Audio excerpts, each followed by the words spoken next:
સુરત નવી સિવિલ હોસ્પિટલમાં આમ તો ઘણી બેદરકારી સામે આવે છે, પણ આ હોસ્પિટલ ગરીબો માટે આશીર્વાદ સમાન પણ જાણીતી બની છે. ત્યારે હોસ્પિટલમાં દર્દીઓ માટે નવી સેવાની શરૂઆત કરવામાં આવી છે. નવી સિવિલ હોસ્પિટલ ખાતે એલર્જી ટેસ્ટિંગ અને ઇમ્યુનોથેરાપી ક્લિનિકનું ઉદ્ઘાટન કરવામાં આવ્યું છે. સિવિલ હોસ્પિટલમાં શ્વસન દવા વિભાગની સામે ઓપીડી 11માં આ ક્લિનિક શરૂ કરાયું છે. આ ક્લિનિકનું ઉદ્ઘાટન જલશક્તિ મંત્રી સી.આર. પાટીલના હસ્તે કરવામાં આવ્યું હતું. આ પ્રસંગે મોટી સંખ્યામાં હોસ્પિટલ તંત્રના કર્મચારીઓ સહિતના લોકો મોટી સંખ્યામાં હાજર રહ્યા હતા. સુરત સિવિલ હોસ્પિટલની અંદર અનેક મુશ્કેલ ઓપરેશનો વિના મૂલ્યે સિવિલ હોસ્પિટલમાં સુરતમાં લોકોને જે વિશ્વાસ ઉભો કરે છે એના માટે ડોક્ટર, નર્સિંગ સ્ટાફ અને અન્ય સ્ટાફ બધાને બધાનું ખૂબ ખૂબ અભિનંદન આપું છું કે બહાર સેક્ટરની અંદર જે ટ્રીટમેન્ટ ખૂબ મોંઘી છે એવી ટ્રીટમેન્ટો વિના મૂલ્યે સિવિલ હોસ્પિટલમાં થાય એના માટે સફળતાપૂર્વકના પ્રયત્ન ન્યૂ સિવિલ હોસ્પિટલ સુરતમાં સતત થતા રહે છે. આજે એક એલર્જી એક સામાન્ય રીતે ઘણા મોટા પ્રમાણમાં આપણને જોવા મળે છે, પરંતુ ઘણીવાર એલર્જી હોય છે પણ એની ટ્રીટમેન્ટ ખબર નથી. એલર્જીને કારણે છે એ પણ ઘણીવાર ખ્યાલમાં આવતું નથી. ત્યારે સિવિલ હોસ્પિટલે આજે પહેલ કરી આવા એલર્જીના નિદાન માટે ટ્રીટમેન્ટ માટે અમે આજે સિવિલ હોસ્પિટલની અંદર આ વિભાગ ચાલુ કર્યો છે.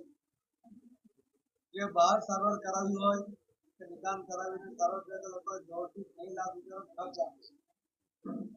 ત્યારે આજે આ સુરતમાં આ સારવાર વિભાગ શરૂ કરવાને કારણે લોકોને વિના મૂલ્યે સુરતના દક્ષિણ ગુજરાતમાં જે પણ લોકોને સારવાર લઈ શકશે એ પ્રકારની વ્યવસ્થા આજે સુરત સિવિલમાં શરૂ કરવામાં આવી છે. એના માટે હું ગુજરાતના મુખ્યમંત્રી શ્રી ભૂપેન્દ્રભાઈ પટેલ, આરોગ્ય મંત્રી શ્રી ઋષિકેશભાઈ પટેલ, સિવિલ હોસ્પિટલના સૌ ડોક્ટર, સૌ નર્સિંગ સ્ટાફ, એની સાથે જોડાયેલો તમામ સ્ટાફ સૌને ખૂબ ખૂબ અભિનંદન આપું છું. અને આવા નવા પ્રયોગો દ્વારા વિના મૂલ્યે સારવાર આપી શકાય એના જે પ્રયત્નો સિવિલ હોસ્પિટલ કરે છે એના કારણે લોકો સિવિલ હોસ્પિટલ તરફ વિશ્વાસ સાથે આવીને સારવાર કરાવે છે, સારા પણ કરાવે છે. ગઈકાલે પણ એક બાળકનો વર્ષો જૂની એની ઢાંકણી એક ખસી ગઈ હતી, એના કારણે ઘણી બધી મુશ્કેલીઓ ચાલી શકતો નથી અને વિના મૂલ્યે ઓપરેશન કર્યું. સિવિલ હોસ્પિટલમાં સફળતાપૂર્વક ઓપરેશન કર્યું છે. જે બહાર કદાચ 4-5 લાખ રૂપિયામાં થઈ શકે એવી શક્યતા હતી, વિના મૂલ્યે કરીને એમને બાળકને નવજીવન આપ્યું. આવા અનેક કેસો ઘણીવાર મને માહિતી મળે છે કે છાપામાં વાંચી છે ત્યારે ડોક્ટર માટે જે સ્ટાફ માટે અને સ્ટાફ માટે એક અલગ પ્રકારની અનુભૂતિ થાય છે.